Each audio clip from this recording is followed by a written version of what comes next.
Bonjour à tous, aujourd'hui nous allons voir ensemble comment rédiger un document informatif reptile. Alors pour ce faire, rien de mieux que de prendre un exemple. Je me suis attribué l'espèce Prepiophis conspicillatus et nous allons donc travailler à partir de cet exemple. Alors, vous avez reçu un certain nombre de documents destinés à vous aider à produire des fiches ou des documents informatifs qui soient homogènes. Ça, ce n'est pas une nouveauté. Vous aviez déjà l'habitude avec les poissons. Le premier document, c'est le document de consigne pour la rédaction d'un document d'information qui détaille globalement les attendus. D'accord? Et puis, vous avez la trame vierge, celle qu'on va donc remplir ensemble. Donc là, je peux déjà commencer. Première chose à faire, donc imaginons, je vous ai donné Prepiophis à tous. La première chose à faire, c'est d'aller vérifier dans Reptile Database, qui a déjà donné lieu à une précédente vidéo, vérifier la validité pardon, du nom. Donc, Prepiophis, nous donne data, voyons voir. Prepiophis conspicillata. On a bien fait de vérifier.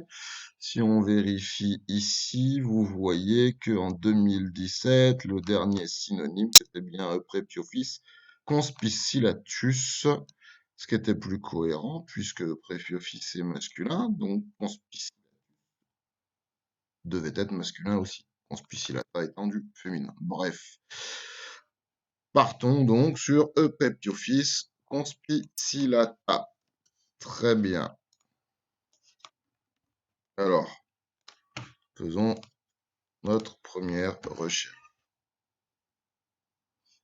Une image déjà, histoire de voir à quoi cette petite bestiole peut bien ressembler. Donc, c'est la cousine de la couleuvre de jade, là, qui est noire et jaune, qu'on voit en haut à droite de notre écran.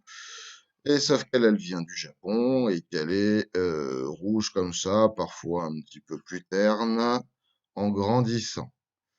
On va essayer de trouver une photo sympa pour notre fiche.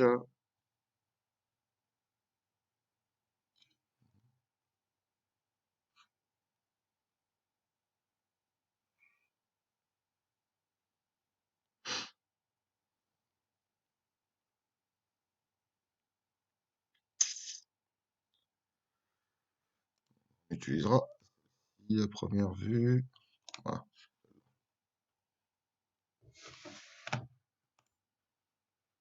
Copier. Hop.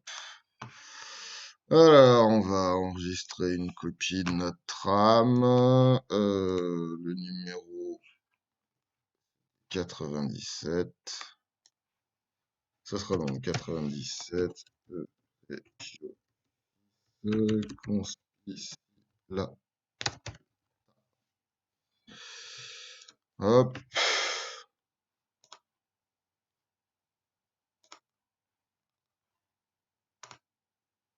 On enregistre.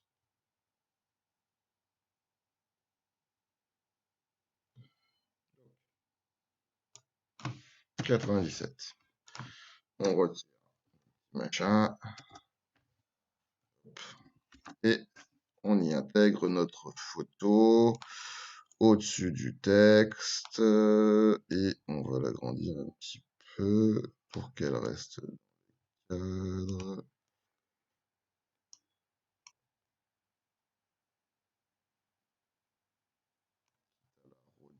Éventuellement.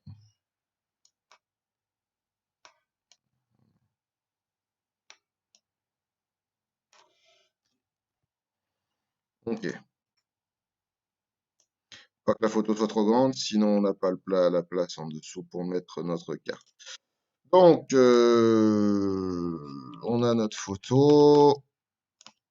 Faisons une petite recherche sur l'animal en lui-même, si mon ordinateur veut bien. Ici, on a déjà quelques données. Le higher taxa, en l'occurrence, bon, bah, le premier, c'est la famille, la sous-famille, etc., etc. Un serpent, un squamate. Donc, c'est donc une couleuvre. Ah, colubridée, en italique, une majuscule et genre. Prépiophis, pareil. Prépiophis, conspicillata. Le nom vernaculaire. En anglais, Japanese wood snake. En français, est-ce que Google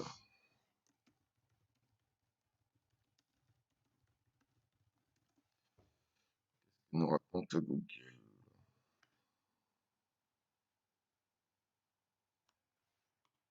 Me revoilà. Alors, bon, bah, allons voir sur Wikipédia. Commencer, même s'il faut faire attention à ce que ça nous raconte. Le Reptile Database. On a déjà été voir. Bon, une espèce où il n'y a pas grand-chose, elle s'apparente à la maintenance de Prépiophis mandarinus.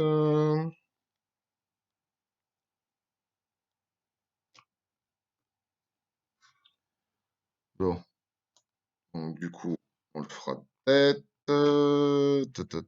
Alors, qu'est-ce qu'ils nous disent?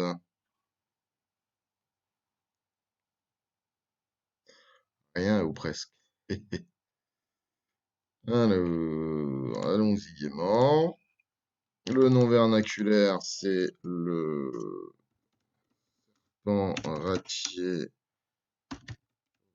du Japon. Le statut de conservation. Bon, on copie le nom. Et on se rend sur le site de l'IUCN. Ici, iucnredlist.org. Et on cherche le statut IUCN de l'espèce. Least Concerned, LC. Fort bien.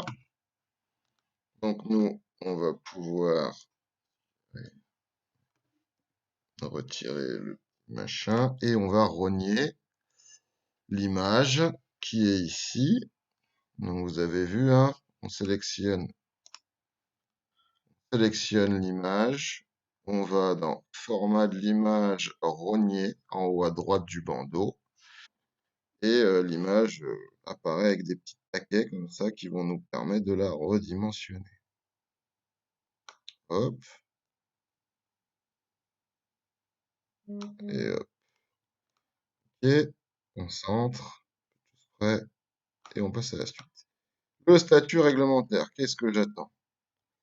J'attends qu'on me dise si l'animal est domestique ou non domestique, donc en utilisant des abréviations, DOM ou ND pour non domestique, s'il est annexé ou pas. 2A, 2B, 3C, s'il faut une déclaration préalable de détention, s'il faut l'enregistrer à l'IFAP, s'il y a des quotas, etc., etc. Dans le cas du Python Régis, par exemple, non domestique 2B devant être déclaré IFAP et pour lequel le quota est de 25. Pour vérifier ça, eh bien, il nous faut nous rendre sur Species Plus, speciesplus.net. Dans la barre de recherche, on vient coller notre nom scientifique. Alors, dès qu'on spécifie là-dessus jusqu'à il n'y a pas longtemps, donc non. S'il n'y a pas de retour, c'est que l'animal n'est ni concerné par la Convention de Washington, ni par les règlements européens. On va donc pouvoir dire qu'elle est non domestique, de toute façon, c'est le cas de tous les serpents en France, non annexée. Du coup, si elle n'est pas annexée, il n'y a pas d'IFAP. Par contre, il y a un quota. Et ce quota, il est de 25, puisque c'est une petite espèce. Donc, voilà. Qu'est-ce qu'on sait encore sur notre espèce? Ben, qu'elle vient du Japon. Donc, on va trouver la carte qui va bien dans les documents que je et envoyer. Où est-ce qu'elle est? Ici, la carte du Japon, et on vient l'intégrer dans le petit qui est là. Voilà, et en redimensionnant. Voilà pour notre première colonne. Pour ce qui concerne de la deuxième, donc nous avons, qu'est-ce qu'on attend? Hop, le milieu occupé dans la nature. Alors, comme son nom l'indique, c'est une espèce qui occupe les milieux forestiers ouverts ou fermés. Voilà. Alors, les habitudes comportementales, grégaires ou solitaires, diurnes, nocturnes ou crépusculaires, terrestres, fouisseurs, aquatiques, palustres et ou arboricoles, territoriales ou non territoriales, et pacifiques ou agressifs, à la fois en inter et en intra. Donc,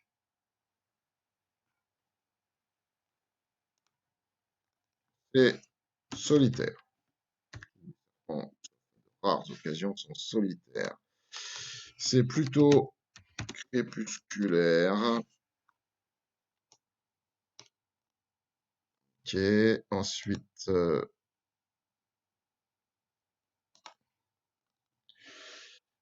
c'est une espèce fouisseuse.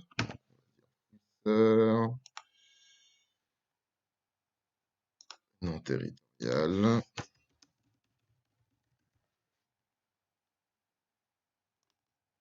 Et elle n'est pas, c'est pas une espèce défensive, c'est une espèce qui va fuir.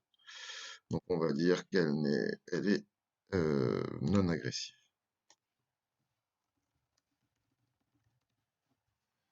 Voilà, alors, on va mentionner ça. Donc non agressif.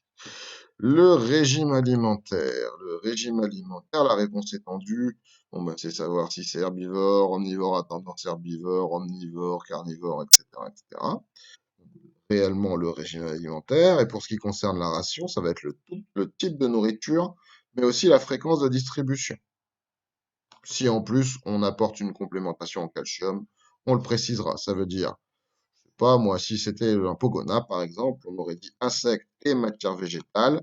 La fréquence, c'est tous les jours, donc on dirait quotidiennement. Et comme on doit saupoudrer absolument de calcium systématiquement parce que les aliments qu'on va donner en captivité sont déséquilibrés dans leur rapport phosphocalcique, on va rajouter calcium.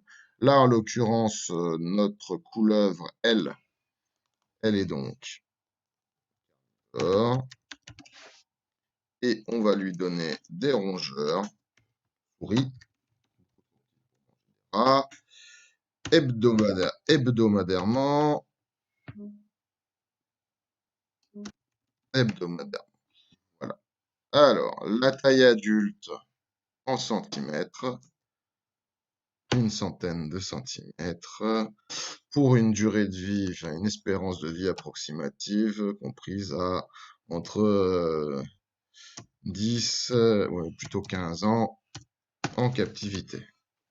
Alors, le type de terrarium, qu'est-ce que j'attends? Deux réponses. Est-ce que ça va être une disposition horizontale ou verticale du terrarium, ou alors une précision supplémentaire, un aquaterrarium ou un enclos, ça peut être le cas pour des tortues, etc. Et le type de climat que l'on va reproduire. Tropical sec, tropical humide, subtropical, désertique, méditerranéen, carrément tempéré. Ok, donc là en l'occurrence, on a vu que c'était un animal fouisseur, donc il ne grimpe pas aux arbres. On va lui donner un type de terrarium avec une orientation horizontale. Et pour ce qui concerne le climat qu'on va reproduire, ce sera un climat tempéré. La taille du terrarium, donner une dimension standard en centimètres. Ok, alors pour cette espèce-là, 90 par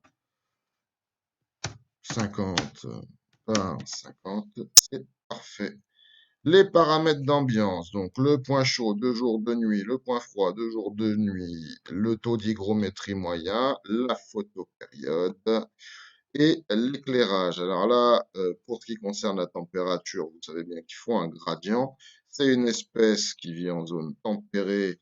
Le point chaud, 2 jours, ne dépassera pas 27 degrés. Le point froid, 2 jours, sera aux alentours de... Oula,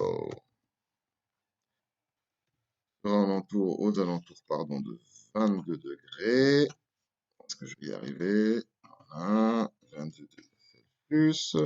La nuit, on pourra tomber aux alentours de 20 degrés au point chaud, 22 au point chaud et 18 au point froid. L'hygrométrie sera aux alentours de 70%. La photopériode, alors la photopériode, qu'est-ce que j'attends? Vous avez trois choix, pardon. 12 heures de jour pour 12 heures de nuit toute l'année, et puis des animaux qui vont subir plus ou moins des saisons. Voilà, en subtropical ou semi-tempéré, ça sera plutôt du 10-14 ou du 14-10, et puis en milieu tempéré, ça sera du 8-16. Pour ce qui nous intéresse, là, on 8, 16. Ça veut dire que la durée du jour est de 8 heures quand c'est le plus court dans l'année pour 16 heures de nuit et inversement 16 heures de jour pour 8 heures de nuit en été. Et pour ce qui concerne l'éclairage, eh bien, il faudra préciser déjà si on apporte une source d'intensité lumineuse, plus des UVA et des UVB sous différentes formes si c'est le cas. Pour une espèce de couleuvre, les UVB sont peu conseillé pour l'heure, peut-être que ça viendra. Je pense que ça viendra d'ailleurs. Par contre, les UVA sont indispensables, donc on dira intensité lumineuse pour la photopériode et UVA. Alors, on va lire IL plus U, UV, UVA. Voilà. Alors, le type de substrat, on a vu en cours qu'il y avait deux grandes familles de substrats, les secs et les humides. Ici, nous mettrons un substrat de type humide. On va donner un exemple.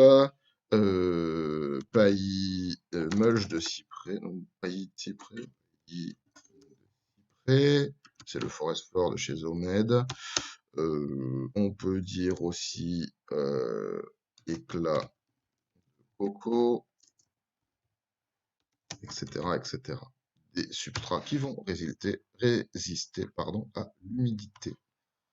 Pour ce qui concerne le dimorphisme sexuel, bon, comme c'est souvent le cas chez les serpents, il n'y en a pas beaucoup. Parfois, le mâle est plus grand ou plus petit que la femelle. En l'occurrence, là, c'est pas vraiment le cas. On va juste dire que le mâle possède des renflements hémipéniens, c'est-à-dire qu'on voit ces hémipénis, on voit une forme de queue plus massive chez le renflement, possède des renflements hémipéniens. Ah, la stratégie de reproduction, qu'est-ce que j'attends de vous à cet endroit-là? Ah oui, savoir si c'est ovovivipare ou ovipare ou ovipare. Euh, Voilà, et si un quelconque soin à la ponte est prodigué, et s'il faut un repos hivernal, donc une période fraîche, qui va stimuler la reproduction. Alors là, en l'occurrence, c'est le cas. Donc on va dire ovipare, on met un tiret, repos hivernal, bénéfique, origine des individus sur le marché, ce sont des animaux nés en captivité. Les variétés d'élevage, il n'y en a aucune. Voilà, donc nous avons fini notre fiche, on l'enregistre, on l'envoie par École Directe aujourd'hui à son professeur, en l'occurrence moi, et je vous la valide ou je vous la fais retravailler. Voilà, j'espère que ça vous aura servi. Bonne journée.